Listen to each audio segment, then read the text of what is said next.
Assalamualaikum.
Semua dari kita adalah pernah melakukan kesalahan dan kesalahan. Dan di antara kesalahan itu ada kesalahan yang kita sadari. Ada kesalahan yang kita tidak menyadari. Kalau kesalahan kita menyadari itu sebuah kesalahan, mungkin sekali kita bisa membuat perubahan. Akan tapi ada sebuah kesalahan yang kita tidak menyadari kalau itu kesalahan. Maka ketahuilah bahwa di saat seperti ini kita perlu orang-orang yang bisa mengingatkan kita kepada kesalahan tersebut. Maka kalau kita faham makna ini, sesungguhnya jika ada orang mengingatkan kepada kita, itu artinya dia telah memberikan hadiah kepada kita sesuatu yang sangat istimewa, yaitu sesuatu yang menjadikan diri kita semakin sempurna, semakin baik. Maka sangat indah, seharusnya kita menikmati. Kita merasa bersenang, senang hati di saat kita melihat saudara kita peduli kepada kita lalu mengingatkan kesalahan kita. Akan tapi yang sering terjadi kepada kita adalah seperti yang dibahas pada pertemuan yang lalu, kesombongan. Di saat kita diingatkan oleh saudara kita yang ada perubahan dalam diri kita. Yang semula banyak senyum menjadi tidak senyum, semula mau duduk dengan dia sudah nggak mau duduk lagi. Sudah malas bertemu, biasanya telepon sudah nggak telepon lagi, gara-gara diingatkan karena kesombongan di hati kita. Kembali pada hikmah sebelumnya, kalau ada orang mengingatkan kepada kita, hendaknya kita sambut dengan kegembiraan. Bahkan kalau kita balas dengan hadiah. Nah, kita lanjutkan perjalanan kita untuk menyempurnakan diri kita. Nah, di dalam sebuah persahabatan, kita bersahabat. Guru dengan murid adalah persahabatan. Sehingga seorang nabi dengan umat namanya sahabat, yang bertemu nabi, sahabat nabi. Kita ini persahabatan. Dan persahabatan ini harus dibangun karena Allah dan ada tujuannya. Adalah tawasau bil haqqi. Saling mengingatkan dalam kebenaran. Kalau hidup kita tidak menggunakan rumus saling mengingatkan, maka kita tidak akan menjadi lebih baik. Bahkan terus akan semakin terpuruk. Kalau ayat Allah Subhanahu wa taala berfirman, innal insana lafi khusrin, semua kita akan merugi, khusr, illal ladzina amanu wa amilu solihati wa tawasaw bil haqqi wa tawasaw bis sabr. Semua dari kita adalah orang-orang yang merugi. Rugi di dunia, rugi di akhirat. Kecuali jika orang itu punya iman, illal ladzina amanu. Orang punya iman di dalam hatinya, keyakinan bahwasanya Tuhannya adalah Allah, hingga sampai berikrar. Kalau asal kafir menjadi berasyhadu an la ilaha illallah wa asyhadu anna Muhammad Rasulullah, atas dasar keyakinan yang dalam hatinya, maka dia mulai keluar daripada wilayah merugi. Innal insana lafi khusrin, sesungguhnya manusia semua dalam kerugian. Illal ladzina amanu, dan keimanan ini baru benar-benar kalau sudah ditandai dengan amal-amal zahir, wa amilus solihati, karena iman di dalam hati nggak cukup orang hanya mengatakan dirinya iman, harus dibuktikan dengan perilaku zahir kita. Wa amilus solihati, lalu beramal soleh. Setelah seseorang beramal soleh, apakah cukup?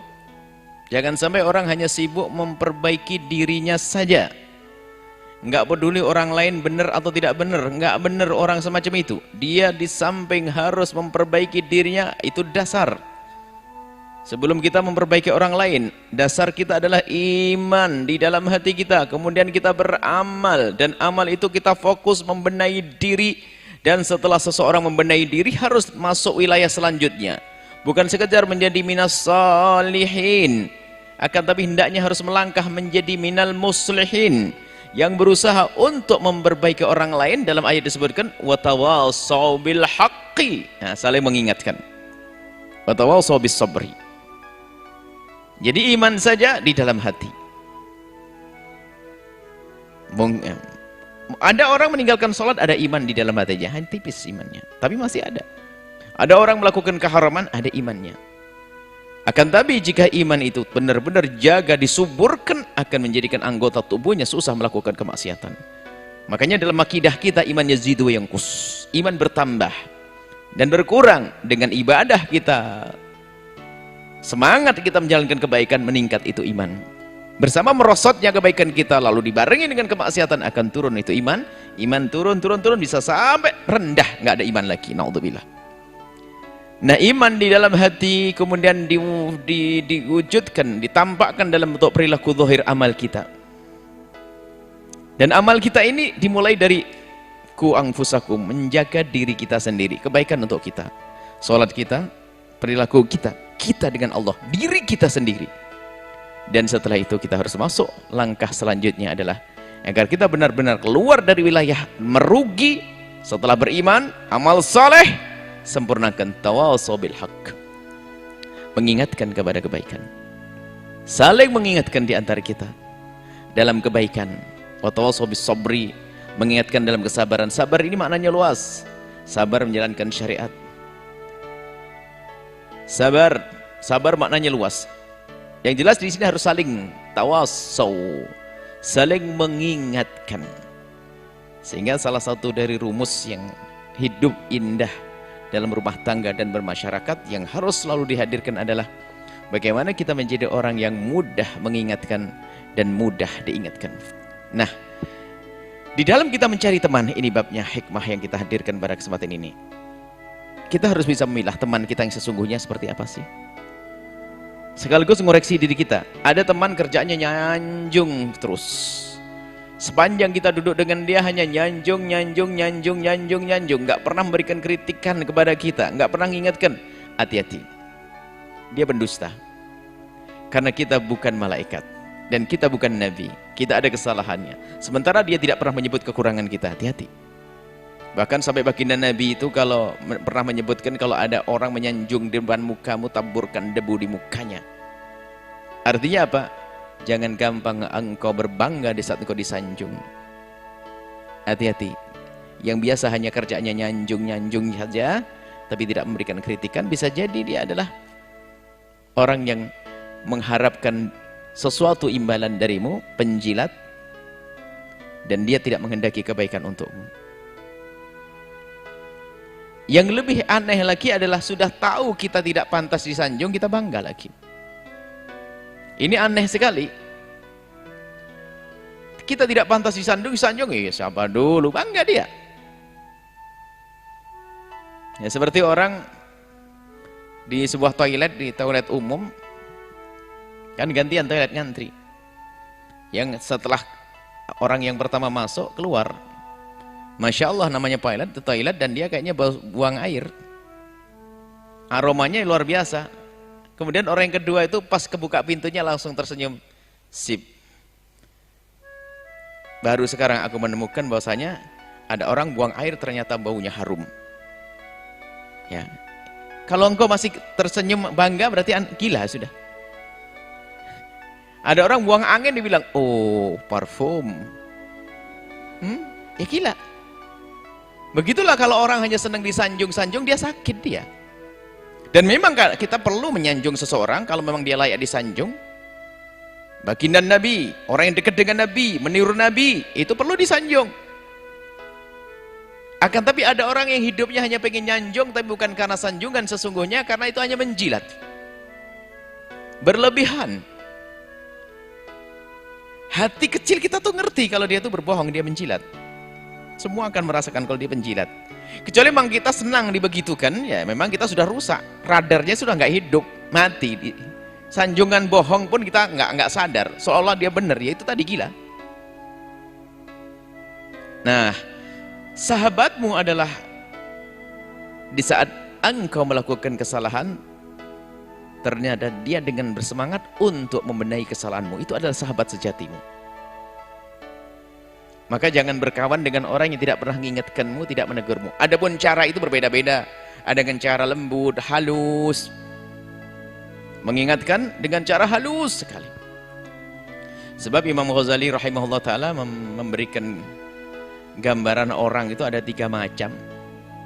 Jadilah kamu orang yang pertama, yang cerdas. Al-agil yakfi bil isarati. Orang cerdas itu kalau diingatkan dengan isyarah. Misalnya dia melakukan salah, ya akhi, gini tak sudah paham, ya akhi, astagfirullah, dia paham, gini tak sudah ngerti, ya akhi, mayem bagi, gitu tak, tidak pantas, ya akhi. Padahal itu boleh sudah gitu paham. Ini kelas cerdas, kata Imam Ghazali. Yang kedua adalah kelas bebel. Setelah cerdas langsung turun bebel, bebal. Jadi kalau enggak pakai, kalau ngomong tuh, ini loh, pakai ini. Jadi jelaskan sampai berkali-kali nggak paham, salah paham lagi, kelas bebel. Ada lagi kelas berikutnya, kelas kerbau. Ya, harus dipukul. Nah, ini. Makanya kalau masih melanggar minta dipukul, kelasnya kelas kerbau. Ada kerbau di sini? Nggak ada. Jadi ada orang seperti itu. Nah, makanya jadilah engkau ini orang yang pertama tadi, fahami isyarat-isyarat. Bahkan kadang Nabi itu kalau menegur itu, kalau yang melakukan kesalahan sahabat-sahabat yang cerdas, Nabi hanya mengatakan, ma balu aqwamin yaf'aluna kadza wa kadza wa kadza. Wahai sahabatku, kenapa kok ada orang melakukan begini? Itu sudah paham langsung. Tapi enggak ya langsung ditegur. Kalau memang orang itu kelasnya bebal, ditegur oleh Nabi, dipanggil, diingatkan. Ya fulan, la takun mithla fulan, jelas langsung gitu. Jadi ada cara mengingatkan. Baik, yang jelas kita sendiri harus mencoba menjadi orang yang kelas pertama, yaitu orang yang faham dengan isyarat-isyarat. Itu cerdas, mudah baik, mendapatkan isyarat sudah mengerti. Ya akhi, atau diingatkan sekali, ya Allah, gak pantas, thalibul ilm, sering hadir di majelis, Ustadz, Pak Haji, anaknya ini, kita seorang muslim, sudah paham.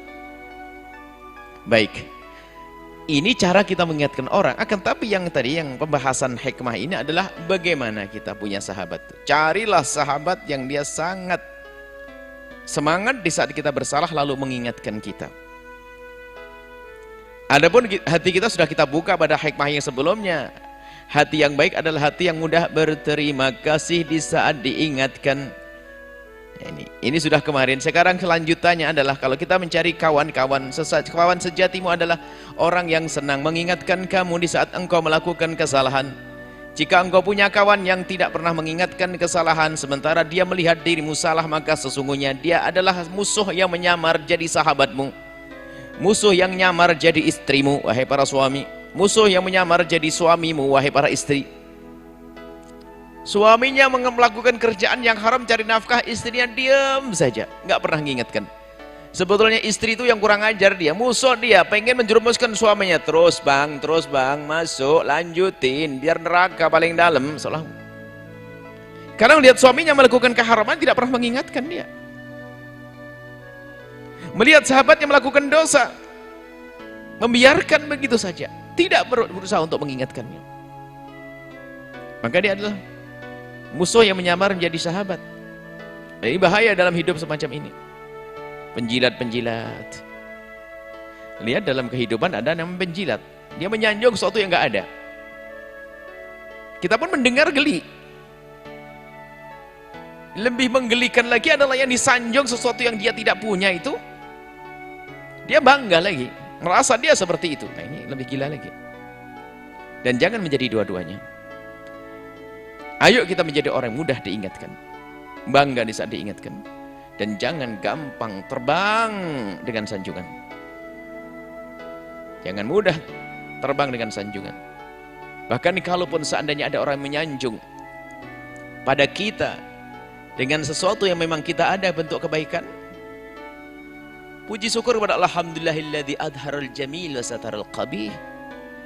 Dalam hatinya seorang yang disanjung dan dia memang pantas disanjung, dia sedih, lalu menisbatkan kebaikannya itu kepada Allah. Alhamdulillahilladzi adharul jamil wa satarul qabih. Ya Allah, puji syukur kepadamu ya Allah yang telah menampakkan yang baik dariku dan engkau telah menutup yang jelek-jelek ya Allah. Kalau dibuka nggak ada yang senang. Ada orang prasangka baik kepada kita, Allah maj'alni kama yadhunnun. Ya Allah, jadikan aku seperti mereka duga.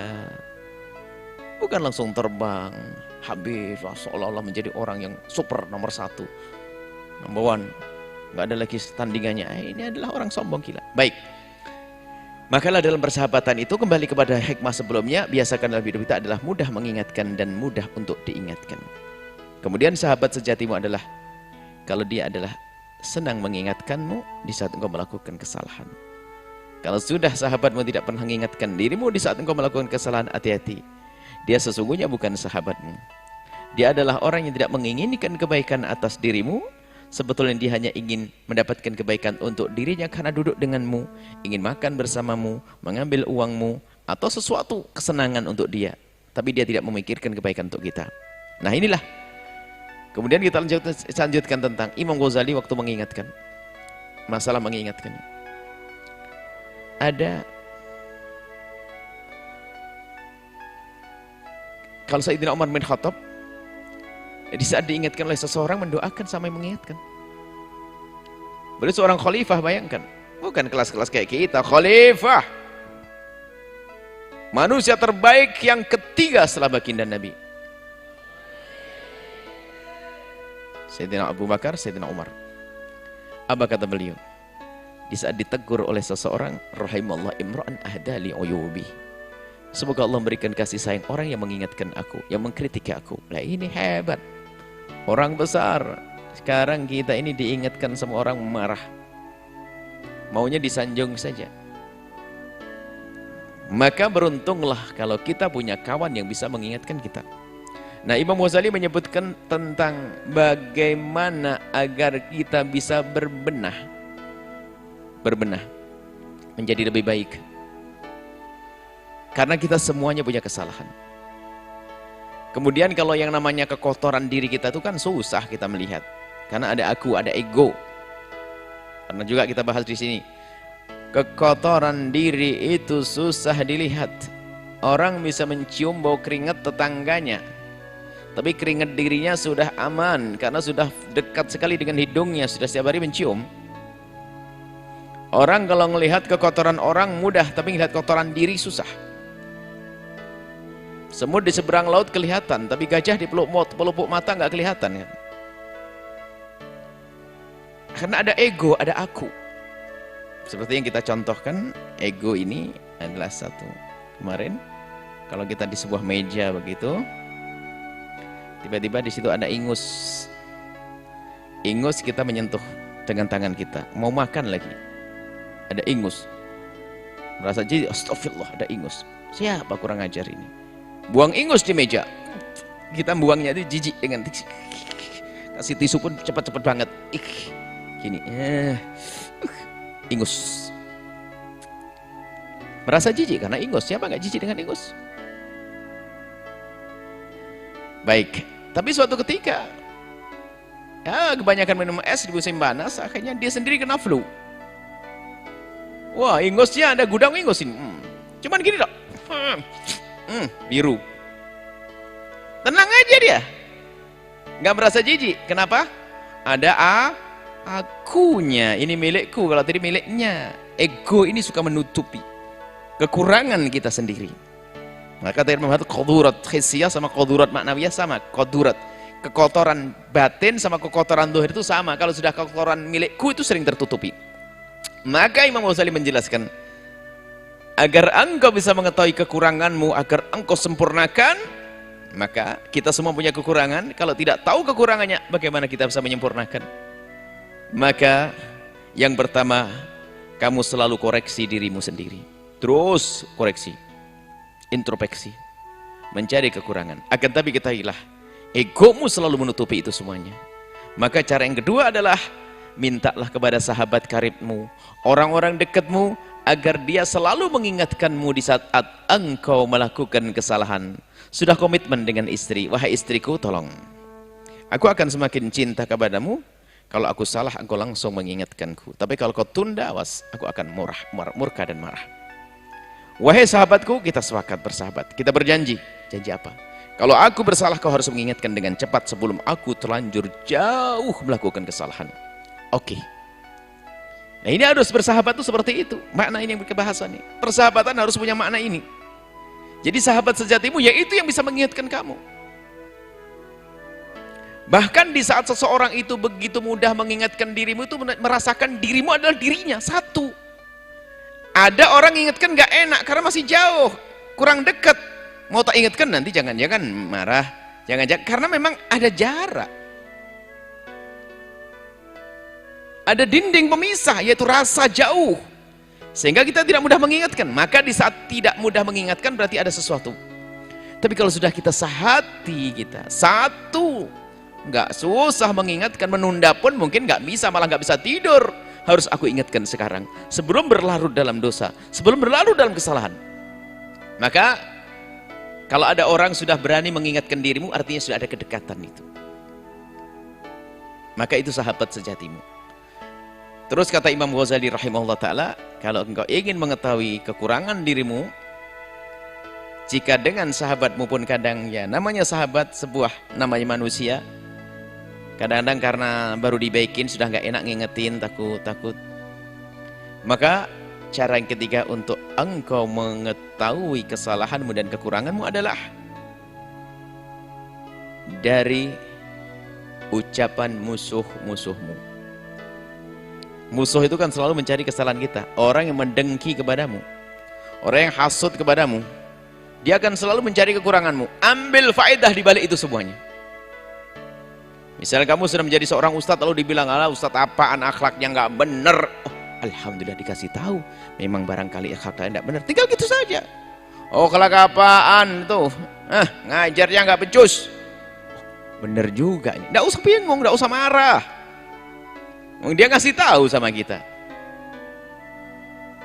Seperti urusan rumah kita, Pak, gentengnya nanti jatuh kena kepala orang ya. Alhamdulillah, makasih, kan begitu.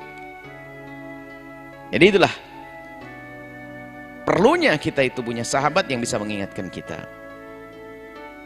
Maka ayo kita cari kawan sebanyak-banyaknya yang bisa mengingatkan kita di saat kita salah, menolong kita di saat kita terjerumus. Itulah sahabat sejati kita. Akan tapi jika kita berkumpul dengan orang yang tidak pernah mengingatkan, bahkan di saat melihat kita salah pun mereka diam, itu adalah musuhmu yang menyamar jadi sahabatmu, dan itu akan membahayakan kehidupanmu.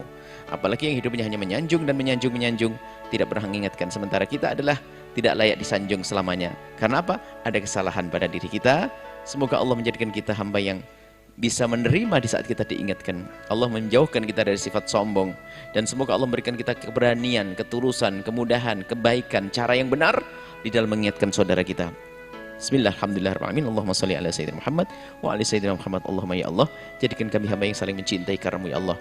Jadikan hidup kami indah ya Allah, dalam tolong menolong dalam kebaikan ya Allah, saling mengingatkan dalam kebaikan ya Allah.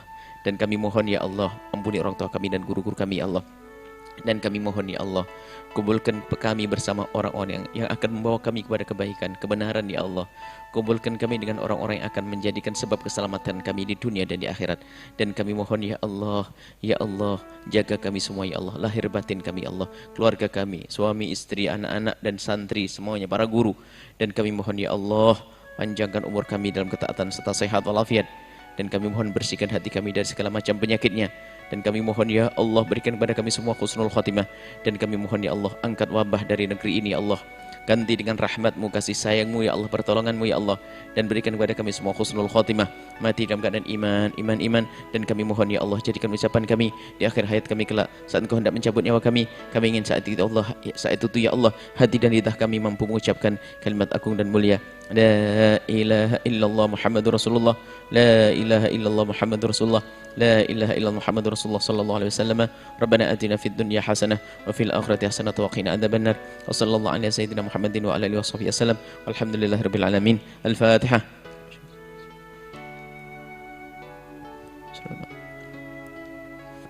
Assalamualaikum warahmatullahi wabarakatuh.